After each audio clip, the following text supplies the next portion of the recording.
Why. One of the reasons why ang mga tao ay nagpoprotesta na ng tuloy-tuloy. Iba-ibang grupo na ang nagpoprotesta, lalo na nitong nakaraang buwan at itong November. Dahil kung titingnan po ninyo, minana po ni Duterte, President Duterte kay GMA, ay maganda po ang ekonomiya. Binana po niya kay Pinoy. Di po ba? Yes po, yes po. Ngayon, ako ina-appoint ng mga Aquino, pero karangalan ko po yun. At maganda naman po ang pamahala ni Noynoy Aquino. Siya po na-appoint sa akin sa COA, siya po na-appoint sa akin sa COMELEC. Si President Cory Aquino po nag-appoint sa akin as OIC Mayor ng Cadiz. Cadiz saan City. ako nanalo ng eleksyon at 6 taon ako nagsilbi sa Cadiz City. And when I left Cadiz City, it was a first-class city. Wow. From a bankrupt third-class city in 1986.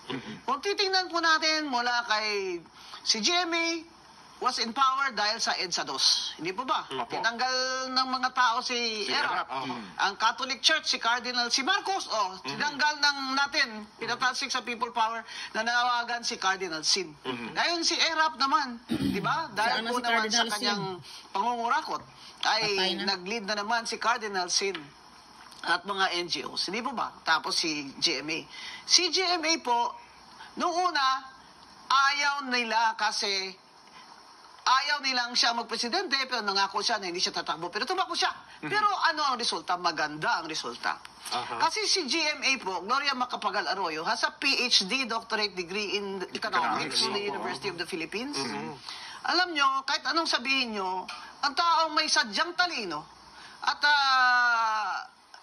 kaalaman sa ekonomiya, ay talagang bihira po siya nagpipailure. So, after that, Pinoy inherited, di ba, a good economy. Okay? The result was good. He was also a good president. Wala kang makitang usap corruption. And then, Duterte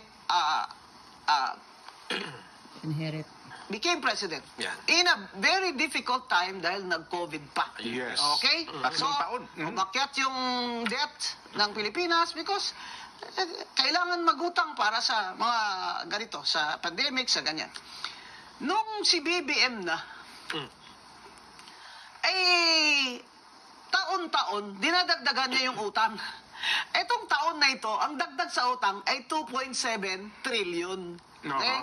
Trillion po. Ay nako, hindi po niyo mabilang yan, ang trillion. Ang sinabi ni Secretary Recto, 2.6 trillion na yan sa 2.7 na utangin natin sa taong ito sa ibang bansa at ibang sa labas na mga world financial institutions ay para lamang sa gastusin para mapaandar ang gobyerno o administrasyon ni BBM. So ang ibig sabihin, mangungutang tayo taon-taon ng bilyon-bilyong piso para mandar lang itong administrasyon ni Bongbong Marcos na ninanakawan lang tayo. Nagbabayad tayo ng taxes. Deficit lagi ang national budget. Kinukurakot pa ng mga walang iyang congressman at ang kanilang dating speaker. Ayun. Ibig kong sabihin, may mga kapalpakan. Din naman si Digong. We were mayor together, no? So, we have met personally before pa. Meron din naman siyang kapalpakan sa ekonomiya. Ekonomiya pinag-usapan natin, ha? Pero hindi ganito na ang mismong congressman natin na gumawa ng ang national budget, ang mismong kawatan looted the budget, mismong nagnakaw sa budget natin ay gumagawa ng budget. Ibig sabihin, sa bahay mo, yung inatasan mo magluto ng ulam at kanin mo, kinain lahat. Ay siyang nagnanakaw, kinakain yung dapat pambili mo na Ricardo. Dapat ipamigay mo sa pamilya mo. So, ang lahat ng tao, nagbabayad ng buwis. Kahit tricycle driver, nagbabayad ng isedula. Correct. Kahit tricycle driver o labandera, nagbabayad ng VAT. Correct. Bibili ka ng gamot, may VAT kung hindi ka senior. O PWD. Bibili ka ng pagkain, bigas, may VAT kung hindi ka senior. Ibig sabihin, ang mahihirap, lalong humihirap dahil malala na sa VAT, 12% the highest in Asia. Malala At the pa same ang- time, grabe yung pangungurakot ng mga Pangungurakot. congressman.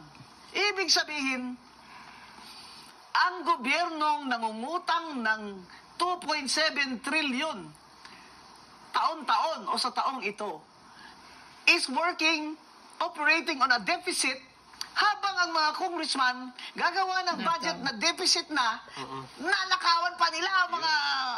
Ayan ang problema. Sinabi ni BBM kanina, mga walang hiya daw sila. Ikaw ang dapat mahiya, BBM. Wala siyang Under your administration, ganito na inabot natin. Yung sabi ni Frank Drilon, why have we come to this? Kasi si Frank Drilon, noon pa yan, 1986, nasa politika na yan, di ba? Matino, matuwid na tao yan, kilala ko yan personal.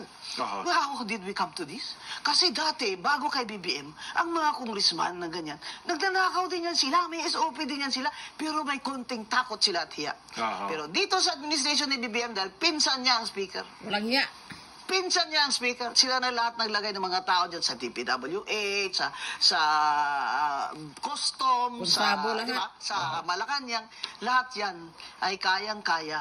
Kayang-kaya nilang magnakaw ng ganito katindi. Kaya wala silang konsensya para sa taong bayan at sa Pilipinas. Ang tingin naman sa atin ngayon ng ibang bansa, hindi lang naman tayo mahirap, pero pinakakurap na bansa Nakakalungkot sa po yun, buong Asia o hindi man sa buong mundo. Ekonomiya, pinag-uusapan natin. Pasensya na kayo. Talagang kailangan lumabas na ito sa dibdib ko. Dahil kung hindi, ay baka naman po ako'y magkakasakit.